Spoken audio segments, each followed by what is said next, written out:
I'm going to quickly show you how to insert pie charts in Excel. First, select all the data you want to include in the pie chart. Make sure to exclude any totals or summations of values. Then click on Insert and click on this button. You can pick any one of these pie chart options. I'm going to insert a 2D pie chart. Here, you can change the title if you want. From up here, you can change the styling of your pie chart. To add data values to the pie chart, click on Add Chart Element, then hover over Data Labels.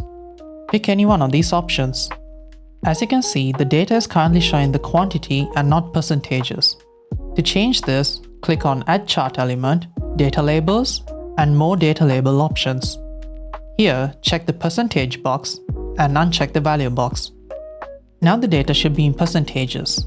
Additionally, you can change the individual colors in the pie chart by right-clicking and changing the color under Fill.